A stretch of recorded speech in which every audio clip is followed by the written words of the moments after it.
सूबे ਦੀਆਂ ਪ੍ਰਮੁੱਖ ਸਿਆਸੀ ਅਤੇ ਸਮਾਜਿਕ ਖਬਰਾਂ ਦੇ ਇਸ ਖਾਸ ਬੁਲੇਟਿਨ ਪੰਜਾਬ ਇਸ ਵੇਲੇ ਦੇਖ ਰਹੇ ਦਰਸ਼ਕਾਂ ਦਾ ਸਵਾਗਤ ਹੈ।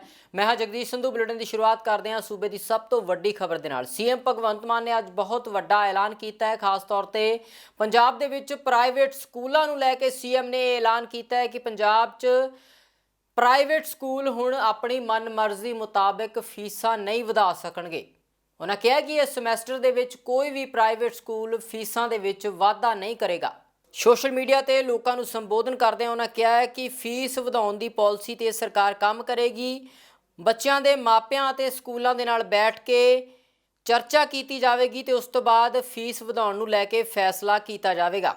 प्राइवेट स्कूल जिहड़े ने पंजाब दे विच उन्हां नूं तुरंत प्रभाव ते अज तो आदेश चले जाणगे कि वो इस समैसटर दे विच एक भी रुपया फीस नहीं वधाउणगे।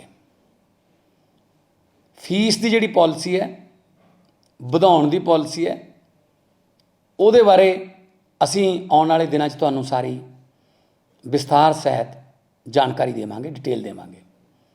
सो पहला फैसला यह है कि पंजाब दे विच कोई भी प्राइवेट स्कूल इस समैसटर दे विच एडमिशनां होणगीਆਂ ਜਿਹੜੀਆਂ ਉਹਦੇ ਵਿੱਚ एक भी रुपया फीस नहीं ਵਧਾ ਸਕੇਗਾ। ਤੇ ਉਹਦੀ ਜਿਹੜੀ ਪਾਲਿਸੀ ਹੈ ਉਹ ਸਾਰੀ ਮਾਪਿਆਂ ਨਾਲ, ਸਕੂਲਾਂ ਦੇ ਪ੍ਰਿੰਸੀਪਲਸ ਨਾਲ ਜਾਂ ਉਹਨਾਂ ਦੇ ਮਾਲਕਾਂ ਨਾਲ ਬੈਠ ਕੇ ਡਿਸਕਸ ਹੋਊਗੀ। ਨੰਬਰ 2 ਤੇ ਕੋਈ ਵੀ ਸਕੂਲ ਪ੍ਰਾਈਵੇਟ ਜਿਹੜਾ ਹੈ ਉਹ ਕਿਸੇ ਖਾਸ ਦੁਕਾਨ ਦਾ ਐਡਰੈਸ ਨਹੀਂ ਦੇਵੇਗਾ कि ऐसे दुकान तो किताबां खरीदनियां ने या वर्दियां खरीदनियां ने।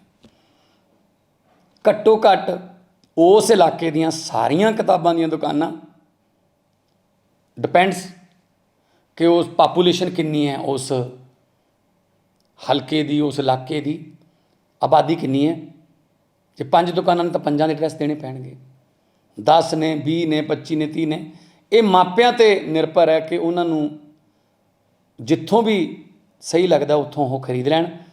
तो उस प्राइवेट स्कूल जिहड़े ने उन्होंने अपनियां किताबां सिलेबस दियां ते वर्दियां वो हरेक दुकान नूं उपलब्ध करवाउणियां पैणगीਆਂ। प्राइवेट स्कूलों द्वारा फीसां वधाउण नूं लै के सीएम भगवंत मान वालों लै गए इस फैसले ते जाणदे हां साडे सीनियर पत्रकार सुरिंदर डल्ला दा की प्रतिक्रम है। डल्ला साहब किवें देखदे हो सीएम भगवंत मान दे इस फैसले नूं? देखो, भगवंत मान दा ये वड्डा ऐलान है। ਇਹ 'ਚ ਕੋਈ ਦੋ ਰਾਏ ਨਹੀਂ ਹੈ ਕਿ ਪੰਜਾਬ ਦੇ ਲੋਕ ਚਾਹੁੰਦੇ ਨੇ ਕਿ ਪ੍ਰਾਈਵੇਟ ਸਕੂਲ ਫੀਸਾਂ ਇੱਕ ਅਧਿਕਾਰ ਖੇਤਰ ਦੇ ਵਿੱਚ ਹੀ ਵਧਾ ਸਕਣ। ਮਨਮਾਨੀ ਕੋਈ ਵੀ ਪ੍ਰਾਈਵੇਟ ਸਕੂਲ ਨਾ ਕਰੇ ਔਰ ਜਿਹੜੀ ਵਿੱਦਿਆ ਹੈ ਪ੍ਰਾਈਵੇਟ ਵਿੱਦਿਆ ਉਹ ਪਹੁੰਚ ਦੇ ਵਿੱਚ ਰਵੇ ਔਰ ਆਮ ਲੋਕ ਨੇ ਜਿਹੜੇ ਉਹ ਪ੍ਰਾਈਵੇਟ ਸਕੂਲਾਂ ਦੇ ਹੱਥੋਂ ਕਿਸੇ ਤਰ੍ਹਾਂ ਦੇ ਵੀ ਗੈਰ ਵਾਜਬ ਵਿੱਤੀ ਬੋਝ ਦੇ ਸ਼ਿਕਾਰ ਨਾ ਹੋਣ। ਲੋਕ ਇਹ ਵੀ ਚਾਹੁੰਦੇ ਨੇ ਪੜ੍ਹਾਈ ਸਸਤੀ ਹੋਵੇ। ਹੁਣ ਇੱਥੇ ਸਵਾਲ ਦੋ ਵੱਡੇ ਨੇ। ਆਮ ਆਦਮੀ ਪਾਰਟੀ, ਕਿਉਂਕਿ ਸਿੱਖਿਆ ਤੇ ਆਮ ਆਦਮੀ ਪਾਰਟੀ ਦਾ ਜ਼ੋਰ ਬਹੁਤ ਰਿਹਾ। ਆਮ ਆਦਮੀ ਪਾਰਟੀ ਨੇ ਕਿਹਾ ਸੀ ਜੇ ਸਾਡਾ ਰਾਜ ਆ ਗਿਆ, ਜੇ ਸਾਡਾ ਰਾਜ ਆ ਗਿਆ ਤੇ ਅਸੀਂ ਸਿੱਖਿਆ ਖੇਤਰ ਨੂੰ ਵਿਕਸਿਤ ਕਰਾਂਗੇ, ਡਿਵੈਲਪ ਕਰਾਂਗੇ। ਪ੍ਰਾਈਵੇਟ ਸਕੂਲਾਂ ਨੂੰ ਸਰਕਾਰੀ ਸਕੂਲਾਂ ਦੇ, ਇਹ ਕਿਹਾ ਸੀ ਸਰਕਾਰੀ ਸਕੂਲਾਂ ਨੂੰ ਪ੍ਰਾਈਵੇਟ ਸਕੂਲਾਂ ਦੇ ਮੁਕਾਬਲੇ ਖੜਾ ਕਰ ਦਾਂਗੇ। ਹੁਣ ਇੱਕ ਗੱਲ ਦੇਖਣ ਵਾਲੀ ਹੈ, ਮੈਂ ਕੱਲ੍ਹ अपनी कार च इश्तिहार सुनिया पंजाब सरकार का। पंजाब सरकार इश्तिहार दे रही है, पंजाब के लोगों को कह रही है कि तुसी अपने बच्चे सरकारी स्कूलों च दाखिल कराओ। भगवंत मान जी ने 16 तरीक को सौं चुकी है। कल 30 तरीक को मैं इश्तिहार सुनिया रेडियो च। पंजाब स्कूल सिक्ख्या बोर्ड का इश्तिहार है, पंजाब के सिक्ख्या महकमे का इश्तिहार है।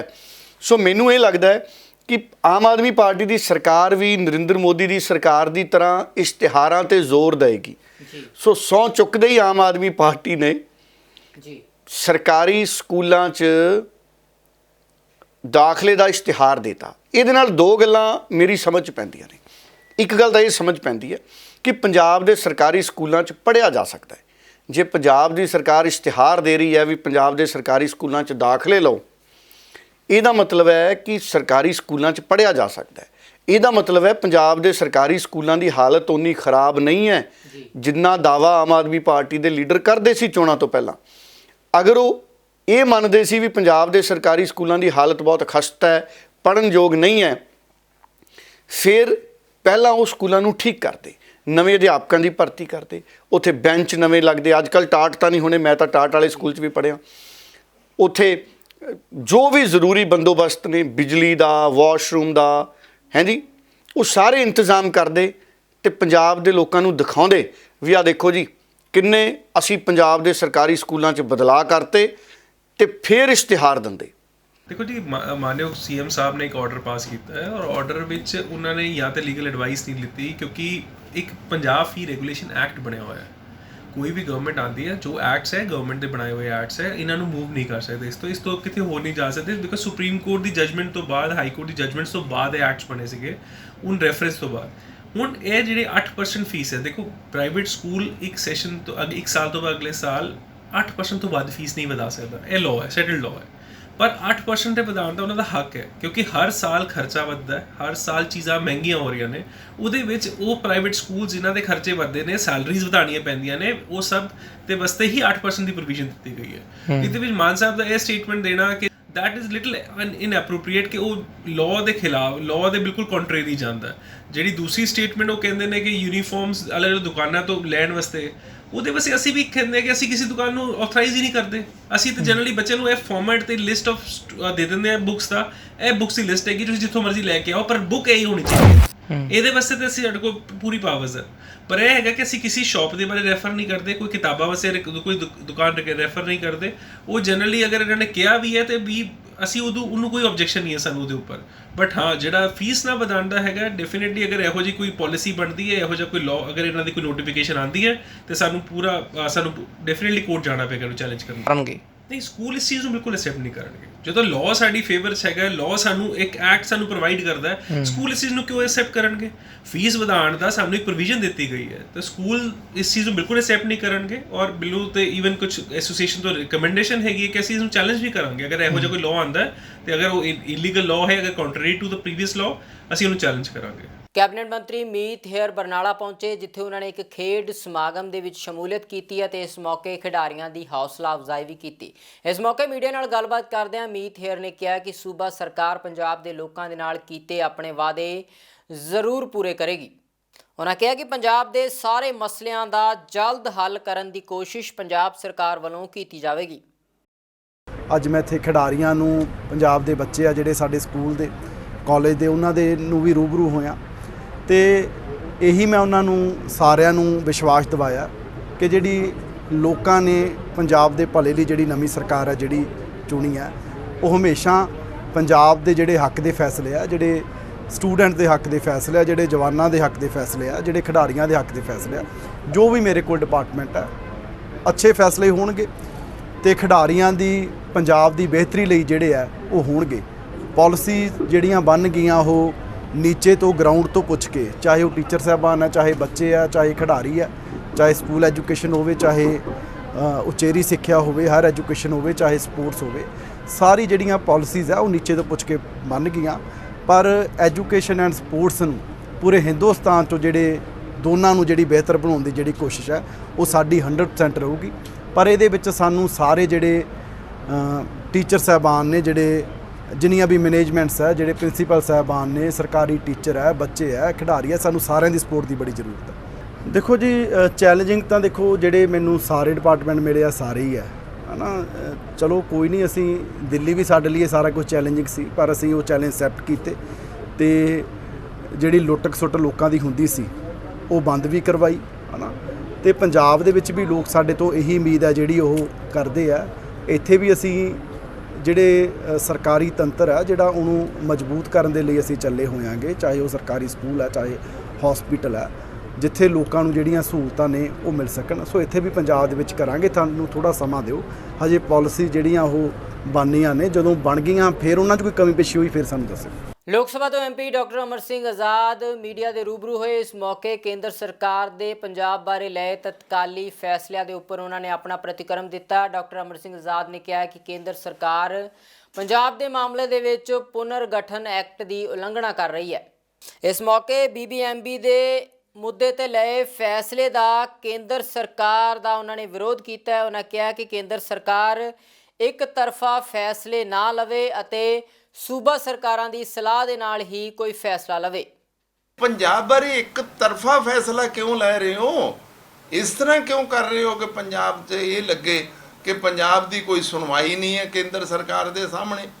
ਜੋ ਕੁਝ ਵੀ ਕਰਨਾ ਹੈਗਾ ਪੰਜਾਬ ਨੂੰ, ਹਰਿਆਣਾ ਨੂੰ, ਸਾਰਿਆਂ ਨੂੰ ਵਿਸ਼ਵਾਸ 'ਚ ਲੈ ਕੇ ਕਰੋ, ਇੱਕ ਤਰਫਾ ਕੋਈ ਕੰਮ ਨਾ ਕਰੋ। ਇਹ ਮੈਂ ਕਿਹਾ, ਔਰ ਇਸ ਕਰਕੇ ਮੈਂ ਦੁਬਾਰਾ ਤੁਹਾਡੇ ਚੈਨਲਾਂ ਤੇ ਵੀ ਕਹਿ ਰਿਹਾ ਕਿ ਇਹ ਸਾਰੇ ਆਰਡਰਸ ਨੂੰ ਵਾਪਸ ਲਿਆ ਜਾਵੇ ਔਰ ਫਿਰ ਸਰਕਾਰ ਨਾਲ ਗੱਲ ਕਰਕੇ ਉਹਦੇ ਜੋ ਵੀ ਕੋਈ ਫੈਸਲਾ ਫਾਈਨਲ ਕਰਨਾ ਕੀਤਾ ਜਾਵੇ।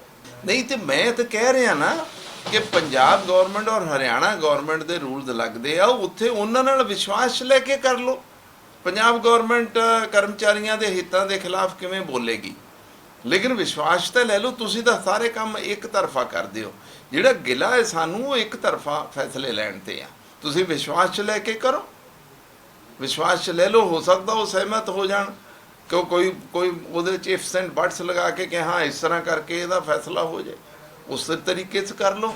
ਤੁਸੀਂ ਆਪਣਾ ਫੈਸਲਾ ਲੈ ਰਹੇ ਹੋ ਔਰ ਉਹ ਬਗੈਰ ਦੇਖਿਆ ਕਿ ਉਹਦੇ ਰੂਲਸ ਕੀ ਨੇ ਔਰ ਫੈਸਲਾ ਕੀ ਹੋਇਆ ਸੀ ਜਦੋਂ ਪੰਜਾਬ ਵੰਡਿਆ ਗਿਆ ਹੈਗਾ। ਉਹ ਸਾਰੀਆਂ ਚੀਜ਼ਾਂ ਦੇਖਣੀਆਂ ਚਾਹੀਦੀਆਂ। ਸੂਬੇ ਦੇ ਸਿਆਸੀ ਹਾਲਾਤਾਂ ਦੇ ਉੱਪਰ ਬੀਜੇਪੀ ਦੇ ਸੀਨੀਅਰ ਆਗੂ ਹਰਜੀਤ ਗਰੇਵਾਲ ਵੱਲੋਂ ਪ੍ਰਤੀਕਰਮ ਦਿੱਤਾ ਗਿਆ ਹੈ। ਹਰਜੀਤ ਗਰੇਵਾਲ ਨੇ ਮੀਡੀਆ ਨੂੰ ਸੰਬੋਧਨ ਕਰਦਿਆਂ ਕਿਹਾ ਹੈ ਕਿ ਕੇਂਦਰ ਸਰਕਾਰ ਬਿਲਕੁਲ ਨਿਰਪੱਖ ਤਰੀਕੇ ਦੇ ਨਾਲ ਕੰਮ ਕਰ ਰਹੀ ਹੈ ਅਤੇ ਵਿਰੋਧੀ ਸਿਆਸੀ ਪਾਰਟੀਆਂ ਵੱਲੋਂ ਪ੍ਰਧਾਨ ਮੰਤਰੀ ਦੀ ਇਮੇਜ ਖਰਾਬ ਕਰਨ ਦੀ ਕੋਸ਼ਿਸ਼ ਕੀਤੀ ਜਾ ਰਹੀ ਹੈ। ਇਸ ਮੌਕੇ ਉਹਨਾਂ ਕਿਹਾ ਕਿ ਪੰਜਾਬ ਸਰਕਾਰ ਦੀ ਆਰਥਿਕ ਸਥਿਤੀ ਮੰਦੀ ਹੈ ਅਤੇ ਸੂਬਾ ਸਰਕਾਰ ਨੂੰ ਆਪਣੀ ਯੋਜਨਾ ਬਾਰੇ ਵਾਈਟ ਪੇਪਰ ਜਾਰੀ ਕਰਨਾ ਚਾਹੀਦਾ ਹੈ। ਇਹ ਜਿਹੜੀਆਂ ਸਰਕਾਰਾਂ ਨੇ, ਇਹਨਾਂ ਦੇ ਕੁਝ ਨਿਯਮ ਕਾਇਦੇ ਕਾਨੂੰਨ ਹੁੰਦੇ ਆ, ਉਹਦੇ ਮੁਤਾਬਕ ਚੱਲਦੀਆਂ ਨੇ। ਕੋਈ ਪ੍ਰਧਾਨ ਮੰਤਰੀ ਬਣ ਜੇ, ਕੋਈ ਮੁੱਖ ਮੰਤਰੀ ਬਣ ਜੇ, ਕੋਈ ਮਿਨਿਸਟਰ ਬਣ ਜੇ, ਉਹਨਾਂ ਦੇ ਮੁਤਾਬਕ ਨਹੀਂ ਚੱਲਿਆ ਕਰਦੀਆਂ। ਨਿਯਮ ਫੋਲੋ ਕਰਨੇ ਪੈਂਦੇ ਆ।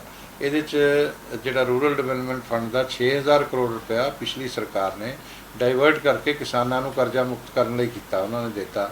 ਤੇ ਉਹ ਹੁਣ ਪੈਸੇ ਦੀ ਭਰਪਾਈ ਕਿੱਥੋਂ ਹੋਏਗੀ? ਤੇ ਜਿਹੜੇ ਗਵਰਨਮੈਂਟ ਦੇ ਫੰਡ ਹੁੰਦੇ ਆ, ਸੈਂਟਰਲ ਗਵਰਨਮੈਂਟ ਦੇ, ਉਹਦਾ ਯੂਸੀ ਦੇਣਾ ਪੈਂਦਾ, ਯੂਜ਼ਰ ਸਰਟੀਫਿਕੇਟ।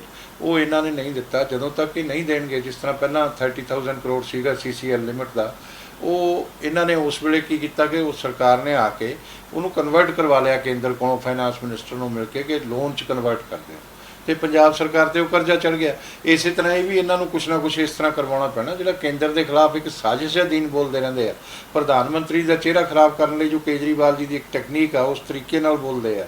ਇਹ ਜਾਣਬੁੱਝ ਕੇ ਕਰ ਰਹੇ ਆ ਔਰ ਇਹ ਲੋਕਾਂ ਨੂੰ ਅਸੀਂ ਪੂਰੀ ਜਾਣਕਾਰੀ ਦੇਵਾਂਗੇ ਔਰ ਇਹਨਾਂ ਨੂੰ ਬੇਨਕਾਬ ਕਰਾਂਗੇ। ਇਹ ਜੇ ਇਹਨਾਂ ਕੰਮਾਂ 'ਚ ਲੱਗ ਗਏ ਤਾਂ ਪੰਜਾਬ ਦਾ ਇਸ ਵੇਲੇ ਆਰਥਿਕਤਾ ਬਹੁਤ ਮੰਦੀ ਆ। ਤੇ ਉਧਰ ਬੀਜੇਪੀ ਦੇ ਆਗੂ ਮਨੀਸ਼ ਸਿਸੋਦੀਆ ਵੱਲੋਂ ਬੀਜੇਪੀ ਤੇ ਵੱਡਾ ਸਿਆਸੀ ਹਮਲਾ ਕਰਦਿਆਂ ਅਰਵਿੰਦ ਕੇਜਰੀਵਾਲ ਤੇ ਹਮਲਾ ਕਰਵਾਉਣ ਦੇ ਇਲਜ਼ਾਮ ਲਗਾਏ ਨੇ। ਮਨੀਸ਼ ਸਿਸੋਦੀਆ ਨੇ ਆਪਣੇ ਸੰਬੋਧਨ ਦੇ ਵਿੱਚ ਕਿਹਾ ਹੈ ਕਿ ਬੀਜੇਪੀ ਵੱਲੋਂ ਅਰਵਿੰਦ ਕੇਜਰੀਵਾਲ ਦੀ ਜਾਨ ਨੂੰ ਖਤਰਾ ਹੈ। ਉਹਨਾਂ ਕਿਹਾ ਕਿ ਬੀਜੇਪੀ ਪੰਜਾਬ ਦੇ ਵਿੱਚ ਆਮ ਆਦमी पार्टी ਦੀ ਵੱਡੀ ਜਿੱਤ ਤੋਂ ਘਬਰਾ ਗਈ ਹੈ। बीजेपी इस हरकत पे उतर आई है कि अब अरविंद केजरीवाल जी की हत्या करवाना चाहती है। वो अरविंद केजरीवाल जी को मारना चाहती है। आज पुलिस की मौजूदगी में, पुलिस के साथ भारतीय जनता पार्टी के गुंडे मुख्यमंत्री जी अरविंद केजरीवाल जी के घर पे पहुंचाए गए। उनका CCTV तोड़े गए, उनके घर के, उनके बूम बैरियर तोड़े गए, सिक्योरिटी के बूम बैरियर तोड़े गए उनके घर के, और सब कुछ पुलिस की मौजूदगी में हुआ, भारतीय जनता पार्टी के गुंडों ने किया जाके। आज जाहिर सी बात है, बहुत साफ दिख रहा था आज कि किस तरह से बहुत सोची समझी साजिश के तहत अरविंद केजरीवाल जी पे हमला किया गया। अरविंद केजरीवाल जी को चुनाव में नहीं हरा पा रही है, अरविंद केजरीवाल जी को पीछे नहीं कर पा रही है, तो अब अरविंद केजरीवाल जी को खत्म करना चाहती है भारतीय जनता पार्टी। अरविंद केजरीवाल जी को हत्या करके उनकी खत्म करने की कोशिश कर रही है। आज का ये पूरा हमला बहुत सोची समझी साजिश के तहत अरविंद केजरीवाल जी के ऊपर हमला किया गया, उनकी हत्या कराने के लिए किया गया। मैं बीजेपी को कहना चाहता हूं कि अरविंद केजरीवाल जी को हाथ लगाने की कोशिश मत करो। इस तरह से हमला करके उनकी हत्या करवाने की साजिश करोगे, ये देश बर्दाश्त नहीं करेगा। आज भारतीय जनता पार्टी ने जिस तरह से जानलेवा हमला किया है, जानबूझ के पुलिस लेके गई वहां पर बूम बैरियर के पास में, गुंडों को लेके गई, उनके CCTV कैमरे तोड़वाए गए, उनके घर के बूम बैरियर तोड़वाए गए। जो मैंने पहले कहा, फिर से दोहरा रहा हूं कि पंजाब में हार की वजह से पंजाब में 0 सीट मिली है भारतीय जनता पार्टी को, और पंजाब में आम आदमी पार्टी की प्रचंड जीत हुई है, उससे पूरी तरह से बौखला गई है भारतीय जनता पार्टी। और अब वो केजरीवाल जी को जब चुनाव में नहीं हरा पा रही, जब किसी तरह से साजिशें कर करके नहीं हरा पा रही, तो अब वो उनको मरवाना चाहती है, उनकी हत्या कराना चाहती है। ये बहुत खतरनाक खेल खेल रहे हैं भारतीय जनता पार्टी वाले लोग। और आज जो किया वो केवल और केवल अरविंद केजरीवाल जी की हत्या का एक षड्यंत्र किया है इन्होंने। ਅੰਮ੍ਰਿਤਸਰ ਵਿਖੇ ਕਿਸਾਨਾਂ ਤੇ ਮਜ਼ਦੂਰਾਂ ਦੀ ਕਨਵੈਨਸ਼ਨ ਹੋਈ, ਜਿਸ ਵਿੱਚ ਕਿਸਾਨ ਆਗੂ ਰੁਲਦੂ ਸਿੰਘ ਮਾਨਸਾ ਨੇ ਸ਼ਮੂਲੀਅਤ ਕੀਤੀ। ਇਸ ਮੌਕੇ ਕਿਸਾਨਾਂ ਤੇ ਮਜ਼ਦੂਰਾਂ ਨੇ ਇਨਕਲਾਬੀ ਗੀਤ ਪੇਸ਼ ਕਰਕੇ ਸਮਾਗਮ ਦਾ ਰੰਗ ਬੰਨ੍ਹ ਦਿੱਤਾ।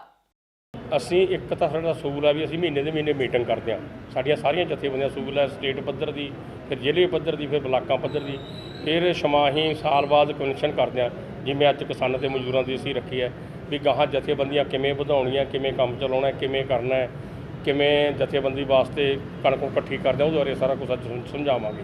ਅਤੇ ਗਾਹਾਂ ਸਰਕਾਰ ਨਾਲ ਕਿਹੜੀ ਤਰੀਕੇ ਨਾਲ ਲੜਨਾ ਅੱਜ ਇਸ ਵਾਸਤੇ ਰੱਖੀ ਗਈ ਹੈ। ਇਸ ਕਰਕੇ ਮਤਲਬ ਆਪਾਂ ਨੂੰ ਟਕਾਈ ਦੇ ਨਾਲ ਲੋਕਾਂ ਨੂੰ ਸੋਚਣ ਦੀ ਲੋੜ ਹੈ, ਲੋਕਾਂ ਨੂੰ ਇਕਜੁੱਟਤਾ ਹੋਣਾ ਪਊਗਾ। ਜੇ ਮੈਂ ਕਹਿੰਦਾ ਸਾਰੀਆਂ ਚੀਜ਼ਾਂ ਕੰਪਨੀਆਂ ਦੇ ਹੱਥ 'ਤੇ ਦੇ ਦਿੱਤੀਆਂ, ਕੁੱਲ ਚੀਜ਼ ਕੰਪਨੀ ਦੇ ਹੱਥ ਹੈ। ਕੰਪਨੀ 1 ਰੁਪਏ ਦੀ ਚੀਜ਼ ਤਿਆਰ ਕਰਦੀ ਹੈ, 9 ਰੁਪਏ ਉਹਦੇ ਪ੍ਰਚਾਰ ਦੇ ਲਾਉਂਦੀ ਹੈ, 20 ਦੀ ਉਹਨੂੰ ਵੇਚਦੀ ਹੈ। ਤੇਲ ਕੰਪਨੀ ਦੇ ਹੱਥ 'ਚ, ਰੇਹ ਕੰਪਨੀ ਦੇ ਹੱਥ 'ਚ, ਜਿੰਨਾ ਵੀ ਮਟੀਰੀਅਲ ਹੈ ਉਹ ਸਾਰਾ ਕੰਪਨੀਆਂ ਦੇ ਹੱਥ 'ਚ ਹੈ। ਇਸ ਕਰਕੇ ਲੋਕ ਨਿਪੀੜੇ ਜਾ ਰਹੇ ਨੇ, ਪਰ ਲੋਕ ਉੱਠਣਗੇ। ਜਿਵੇਂ ਲੋਕ ਪਹਿਲਾਂ ਉੱਠੇ ਸੀ ਹੁਣ ਵੀ ਉੱਠਣਗੇ। ਇਸ ਕਰਕੇ ਲੋਕਾਂ ਨੂੰ ਇਕਜੁੱਟਤਾ ਦੀ ਲੋੜ ਹੈ। ਹੁਣ ਤੁਸੀਂ ਅੱਜ ਦੇਖ ਲਓ, ਸੜਕਾਂ ਬਣੀਆਂ ਪਈਆਂ, ਕੋਈ ਨਵਾਂ ਤਾਂ ਸੜਕਾਂ 'ਤੇ ਕੁਛ ਕਰਿਆ ਨਹੀਂ। ਟਿਊਬਵੈੱਲ ਅੱਜ 1.5 ਕਰਤਾ। ਮੈਨੂੰ ਪੱਤਰਕਾਰਾਂ ਨੇ ਦੱਸਿਆ, ਮੈਂ ਅਜੇ ਅਖਬਾਰ ਪੜ੍ਹਿਆ ਨਹੀਂਗਾ ਵੀ 1.5 ਕਰਤਾ। ਅਸੀਂ ਉਹਦਾ ਵਿਰੋਧ ਕਰਾਂਗੇ ਸਾਰੀਆਂ ਜਥੇਬੰਦੀਆਂ। ਅਸੀਂ ਮਹਿੰਗਾਈ ਕਿਵੇਂ ਵਧਾਉਣ ਦੇ ਦਾਂਗੇ? ਜਿਵੇਂ ਅਸੀਂ ਪਹਿਲਾਂ ਲੜਾਈ ਲੜੀ ਆ ਲੜ ਕੇ, ਉਵੇਂ ਜਦੋਂ ਭਾਰਤ ਦੇ ਕਿਸਾਨ, ਮਜ਼ਦੂਰ, ਮੁਲਾਜ਼ਮ, ਦੁਕਾਨਦਾਰ ਦੁਬਾਰੇ ਲੜਾਈ ਨੂੰ ਸ਼ੁਰੂ ਕਰਾਂਗੇ। ਪੈਟਰੋਲ ਤੇ ਡੀਜ਼ਲ ਦੇ ਲਗਾਤਾਰ ਵਧ ਰਹੇ ਮੁੱਲਾਂ ਨੂੰ ਲੈ ਕੇ ਦਿੱਲੀ ਵਿਖੇ ਇੰਡੀਅਨ ਯੂਥ ਕਾਂਗਰਸ ਦੇ ਕਾਰਕੁਨਾਂ ਵੱਲੋਂ ਰੋਸ ਪ੍ਰਦਰਸ਼ਨ ਕੀਤਾ ਗਿਆ। ਇਸ ਮੌਕੇ ਕੇਂਦਰ ਸਰਕਾਰ ਤੇ ਲਗਾਤਾਰ ਵਧ ਰਹੀ ਮਹਿੰਗਾਈ ਨੂੰ ਲੈ ਕੇ ਪ੍ਰਦਰਸ਼ਨਕਾਰੀਆਂ ਵੱਲੋਂ ਇਲਜ਼ਾਮ ਲਗਾਏ ਗਏ ਨੇ। ਇਸ ਮੌਕੇ ਪ੍ਰਦਰਸ਼ਨਕਾਰੀਆਂ ਨੇ ਕੇਂਦਰ ਸਰਕਾਰ ਦੀਆਂ ਨੀਤੀਆਂ ਨੂੰ ਵਧ ਰਹੀ ਮਹਿੰਗਾਈ ਦੇ ਲਈ ਜ਼ਿੰਮੇਵਾਰ ਦੱਸਿਆ। ਇਸ ਪ੍ਰਦਰਸ਼ਨ ਦੇ ਵਿੱਚ ਮਹਿਲਾਵਾਂ ਵੱਲੋਂ ਵੀ ਹਿੱਸਾ ਲਿਆ ਗਿਆ। ਰਸੋਈ ਗੈਸ ਦੀਆਂ ਵੱਧਦੀਆਂ ਕੀਮਤਾਂ ਦੇ ਵਿਰੋਧ ਦੇ ਵਿੱਚ ਮਹਿਲਾਵਾਂ ਵੱਲੋਂ ਵੀ ਕੇਂਦਰ ਸਰਕਾਰ ਦੇ ਖਿਲਾਫ ਨਾਅਰੇਬਾਜ਼ੀ ਕੀਤੀ ਗਈ है। क्योंकि महंगाई दबा बढ़ाया जा रहा है। वो 950 रुपए का सिलेंडर आ गया, 950 रुपए का। सरसों का तेल 200 रुपए का हो चुका है। इसलिए ये चूड़ियां नरेंद्र मोदी और अमित शाह के लिए। और मैं कहना चाहता हूँ स्मृति ईरानी से, सास भी कभी बहू थी, कि ये चूड़ियां नरेंद्र मोदी को पहनाइए, क्योंकि वो आदमी महंगाई रोक ही नहीं पा रहा। बहुत हुई महंगाई की मार, अब नहीं चाहिए मोदी सरकार। ਡੇਰਾ ਸੱਚਾ ਸੌਦਾ ਦੇ ਵਕੀਲਾਂ ਦੇ ਵੱਲੋਂ ਬੇਅਦਬੀ ਮਾਮਲੇ ਨੂੰ ਲੈ ਕੇ ਵੱਡਾ ਇਲਜ਼ਾਮ ਲਗਾਇਆ ਗਿਆ। ਵਕੀਲਾਂ ਨੇ ਮੀਡੀਆ ਨੂੰ ਸੰਬੋਧਨ ਕਰਦਿਆਂ ਇਲਜ਼ਾਮ ਲਗਾਇਆ ਕਿ ਮਹਿੰਦਰਪਾਲ ਬਿੱਟੂ ਦਾ ਇਸ ਮਾਮਲੇ ਨੂੰ ਲੈ ਕੇ ਕੋਈ ਬਿਆਨ ਨਹੀਂ ਲਿਆ ਗਿਆ। ਇਸ ਮਾਮਲੇ 'ਚ ਵਕੀਲਾਂ ਨੇ ਇੱਕ ਤਰਫਾ ਜਾਂਚ ਹੋਣ ਦੀ ਗੱਲ ਆਖੀ ਹੈ ਤੇ ਮਹਿੰਦਰਪਾਲ ਬਿੱਟੂ ਨੂੰ ਝੂਠ ਦੇ ਆਧਾਰ ਤੇ ਫਸਾਉਣ ਦੇ ਇਲਜ਼ਾਮ ਵੀ ਲਗਾਏ ਨੇ। ਸੱਚਾ ਸੌਦਾ ਦਾ ਬੇਅਦਬੀ ਨਾਲ ਕੋਈ ਜਿਹੜਾ ਸੰਬੰਧ ਨਹੀਂ ਹੈ, ਤਾਂ ਇਹਦੇ ਵਿੱਚ ਅਨਆਂਸਰਡ 4-5 ਪਹਿਲੂ ਹੈ। ਜਿਵੇਂ ਖਰਾਣਾ ਸਾਹਿਬ ਨੇ ਦੱਸਿਆ, ਪੋਲੀਟੀਕਲ ਸਾਜ਼ਿਸ਼, ਅਸਲ ਦੋਸ਼ੀ ਨਹੀਂ ਫੜੇ ਗਏ। ਤਾਂ ਸਾਡੇ ਸਾਰਿਆਂ ਦੇ ਮਨ 'ਚ ਸਵਾਲ ਆਉਂਦਾ ਵੀ ਫਿਰ ਡੇਰਾ ਸੱਚਾ ਸੌਦਾ 'ਤੇ ਪਲਾਂਟੇਸ਼ਨ ਕਿਉਂ ਹੋਈ? ਕਿਹੜੇ ਪਹਿਲੂ ਹੈ ਵੀ ਇਹਦੀ ਜਿਹੜੀ ਪਲਾਂਟੇਸ਼ਨ ਹੈ ਡੇਰਾ ਸੱਚਾ ਸੌਦਾ 'ਤੇ ਕੀਤੀ ਗਈ? ਤੁਹਾਡੇ ਸਾਰਿਆਂ ਦੇ ਧਿਆਨ 'ਚ ਹੋਣਾ ਹੈ 2015 ਦੇ ਵਿੱਚ ਗੁਰੂ ਗ੍ਰੰਥ ਸਾਹਿਬ ਦੀ ਬੇਅਦਬੀ ਹੁੰਦੀ ਹੈ। 2015 ਤੋਂ ਉਦੋਂ ਜਿਹੜੀ ਪੰਜਾਬ ਪੁਲਿਸ ਕੋਲੇ ਦੀ ਇਨਵੈਸਟੀਗੇਸ਼ਨ ਸੀਗੀ, 2 ਪਹਿਲਾਂ ਮੁੰਡੇ ਰੁਪਿੰਦਰ ਤੇ ਜਸਵਿੰਦਰਾ ਨੂੰ ਅਰੈਸਟ ਕੀਤਾ ਜਾਂਦਾ ਹੈ। ਉਦੋਂ ਅਕਾਲੀ ਗੌਰਮੈਂਟ ਸੀਗੀ। ਉਸ ਤੋਂ ਬਾਅਦ ਜਿਹੜਾ ਹੈਗਾ ਕੁਝ ਤੱਥਾਂ ਦੁਆਰਾ ਜਿਹੜੇ ਐਂਟੀ ਡੇਰਾ ਐਲੀਮੈਂਟਸ ਹੈ, ਉਹਨਾਂ ਦੇ ਖਿਲਾਫ ਇਹਨਾਂ ਨੂੰ ਕਿਹਾ ਜਾਂਦਾ ਵੀ ਉਹਨਾਂ ਦਾ ਰੋਲ ਹੈ ਜੀ, ਉਹਨਾਂ ਦੀ ਫਿਲਮ ਰਿਲੀਜ਼ ਨਹੀਂ ਹੋਈ ਜੀ, ਤਾਂ ਇਹਨਾਂ ਨੇ ਜਿਹੜਾ ਹੈ ਬੇਅਦਬੀ ਕੀਤੀ ਹੈ। ਤਾਂ ਉੱਥੇ ਖੱਟੜਾ ਸਾਹਿਬ ਜਿਹੜਾ SIT ਨੂੰ ਹੈੱਡ ਕਰ ਰਹੇ ਸੀ, ਸਰਦਾਰ ਰਣਵੀਰ ਸਿੰਘ ਖੱਟੜਾ, ਉਹਨਾਂ ਦੀ ਇੱਕ ਬਿਆਨ ਹੈ, YouTube 'ਤੇ ਤੁਸੀਂ ਦੇਖ ਲਿਓ, ਉਹਨਾਂ ਦਾ ਇੱਕ ਬਿਆਨ ਰਿਲੀਜ਼ ਹੋਇਆ ਵੀ ਡੇਰਾ ਸੱਚਾ ਸੌਦਾ ਮੁਖੀ ਨੂੰ ਤਾਂ ਮਾਫੀ ਵੀ ਮਿਲ ਗਈ, ਉਹਨਾਂ ਦੀ ਫਿਲਮ ਵੀ ਰਿਲੀਜ਼ ਹੋ ਗਈ, ਉਹ ਆਪਦਾ ਕੰਮ ਖਰਾਬ ਕਿਉਂ ਕਰਨਗੇ? ਯਾਨੀ ਗੁਰੂ ਗ੍ਰੰਥ ਸਾਹਿਬ ਦੀ ਬੇਅਦਬੀ ਕਿਉਂ ਕਰਨਗੇ? ਇਹ 16 ਦਾ ਜਾਂ 15-16 ਦਾ ਬਿਆਨ ਹੈ ਖੱਟੜਾ ਸਾਹਿਬ ਦਾ। ਹਰਿਆਣਾ ਤੋਂ ਰਾਜ ਸਭਾ ਦੇ ਮੈਂਬਰ ਰਾਮਚੰਦਰ ਚਾਂਗੜਾ ਨੇ ST ਧਰਮਾਂਤਰਨ ਦਾ ਮੁੱਦਾ ਚੁੱਕਿਆ ਹੈ। ਉਹਨਾਂ ਇਸ ਨੂੰ ਇੱਕ ਗੰਭੀਰ ਮੁੱਦਾ ਦੱਸਦਿਆਂ ਇਸ ਉੱਪਰ ਕਾਰਵਾਈ ਕਰਨ ਦੀ ਮੰਗ ਕੀਤੀ ਹੈ। ਉਹਨਾਂ ਕਿਹਾ ਕਿ ਧਰਮ ਬਦਲਣ ਤੋਂ ਬਾਅਦ ਆਰਕਸ਼ਣ ਨਹੀਂ ਮਿਲਣਾ ਚਾਹੀਦਾ। ਇਸ ਦੇ ਨਾਲ ਹੀ ਉਹਨਾਂ ਕੇਂਦਰ ਸਰਕਾਰ ਦੁਆਰਾ ਚੰਡੀਗੜ੍ਹ ਵਿਖੇ ਕੇਂਦਰੀ ਸਰਵਿਸ ਰੂਲਸ ਲਾਗੂ ਕਰਨ ਦੇ ਫੈਸਲੇ ਦਾ ਸਵਾਗਤ ਵੀ ਕੀਤਾ ਹੈ। हरियाणा में कोई खतरा नहीं है। हरियाणा में गठबंधन सरकार मजबूती से चल रही है और हमारी सरकार की जो नीतियां हैं उससे किसान है, कर्मचारी है, व्यापारी है, दलित है, पिछड़ा वर्ग है, सब लोग खुश हैं। हरियाणा में कोई राजनीतिक कोई खोखलापन नहीं है, खालीपन नहीं है। पंजाब में एक परिस्थितियाँ ऐसी पैदा हो गई थी कि वहाँ पर चुनाव से पहले अकाली दल और भाजपा गठबंधन टूट गया, उधर से कांग्रेस भी टूट गई, तो एक राजनीतिक खालीपन आया। उसको भरने के लिए आप पार्टी ने लुभावने नारे दिए और वो सत्ता पाने में सफल हो गई। लेकिन जो परिस्थितियाँ उत्तर प्रदेश में थी चुनाव से पहले कि योगी का कोई विकल्प नहीं था, हरियाणा में भी वही परिस्थितियाँ हैं।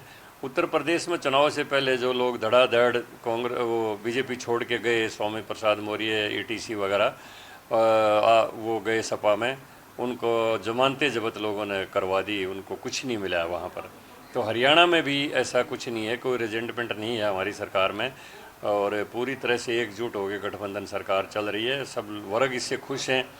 और जहाँ तक बात है कुछ लोगों के ज्वाइन करने की, तो देखो जैसे आम आदमी पार्टी है वहाँ एक डीएपी भी होती है, ये एएपी है ना, तो हर प्रदेश में एक डीएपी होती है, दुखी आत्मा पार्टी उसको बोलते हैं। और जो विभिन्न संगठनों में, विभिन्न दलों में जो दुखी आत्माएं होती हैं वो किसी तीसरे विकल्प की तलाश में होती हैं और वो जब वो आता है तो धड़ाधड़ उसमें ज्वाइन करते हैं। लेकिन जिस प्रदेश में राजनीतिक रिक्तता नहीं होती वहाँ पर उनको मिलता कुछ नहीं है। अंतिम परिणाम वही होता है जो स्वामी प्रसाद मौर्य एंड कंपनी का हुआ। तो हरियाणा में हमारी गठबंधन सरकार मजबूत है, यहाँ कोई राजनीतिक खोखलापन नहीं है, यहाँ पर आम आदमी पार्टी को कुछ मिलने वाला है नहीं। ਪੈਟਰੋਲ ਤੇ ਡੀਜ਼ਲ ਦੀਆਂ ਲਗਾਤਾਰ ਵਧ ਰਹੀਆਂ ਕੀਮਤਾਂ ਨੂੰ ਲੈ ਕੇ ਆਮ ਲੋਕ ਸਰਕਾਰ ਤੋਂ ਨਾਰਾਜ਼ ਨਜ਼ਰ ਆ ਰਹੇ ਨੇ। ਪੈਟਰੋਲ ਤੇ ਡੀਜ਼ਲ ਦੀਆਂ ਕੀਮਤਾਂ ਦੇ ਕਾਰਨ ਆਮ ਲੋਕਾਂ ਦੀ ਜੇਬ ਦੇ ਉੱਤੇ ਵਾਧੂ ਵਿੱਤੀ ਬੋਝ ਪੈ ਰਿਹਾ ਹੈ। ਇਸ ਮੌਕੇ ਲੋਕਾਂ ਨੇ ਸਰਕਾਰ ਪ੍ਰਤੀ ਆਪਣੀ ਬੇਬਸੀ ਜ਼ਾਹਿਰ ਕੀਤੀ ਹੈ। ਲੋਕਾਂ ਦਾ ਕਹਿਣਾ ਹੈ ਕਿ ਉਹ ਸਰਕਾਰ ਤੋਂ ਨਾਰਾਜ਼ ਨੇ ਪਰ ਕੁਝ ਨਹੀਂ ਕਰ ਸਕਦੇ। ਉਹਨਾਂ ਕਿਹਾ ਕਿ ਆਮ ਆਦਮੀ ਮਜਬੂਰ ਹੈ ਅਤੇ ਸਰਕਾਰ ਆਮ ਆਦਮੀ ਦੀ ਕੋਈ ਸੁਣਵਾਈ ਨਹੀਂ ਕਰਦੀ। ਬਹੁਤ ਔਖਾ ਹੋ ਚੁੱਕਾ ਜੀ, ਮੀਡੀਅਮ ਤਬਕੇ ਲਈ ਤਾਂ ਬਹੁਤ ਜ਼ਿਆਦਾ ਔਖਾ ਹੋ ਗਿਆ। ਇੰਨਾ ਔਖਾ ਕਿ ਮਤਲਬ ਕਹਿੰਦਾ ਵੀ ਇੱਕ ਹੁਣ ਸਰਦਾ ਨਹੀਂ, ਮਜਬੂਰੀ ਹੈ, ਕਰਾਉਣਾ ਪੈਂਦਾ, ਪਵਾਉਣਾ ਪੈਂਦਾ। ਹਾਲ ਕੋਈ ਨਹੀਂ ਰਿਹਾ, ਮਹਿੰਗਾਈ ਦਾ ਬਹੁਤ ਬੁਰਾ ਹਾਲ ਹੈ। ਇੱਕ ਹਫ਼ਤੇ 'ਚ 5 ਰੁਪਏ ਤੋਂ ਵੱਧ ਪੈਟਰੋਲ ਤੇ ਡੀਜ਼ਲ ਦੀ ਕੀਮਤ ਵੱਧ ਗਈ।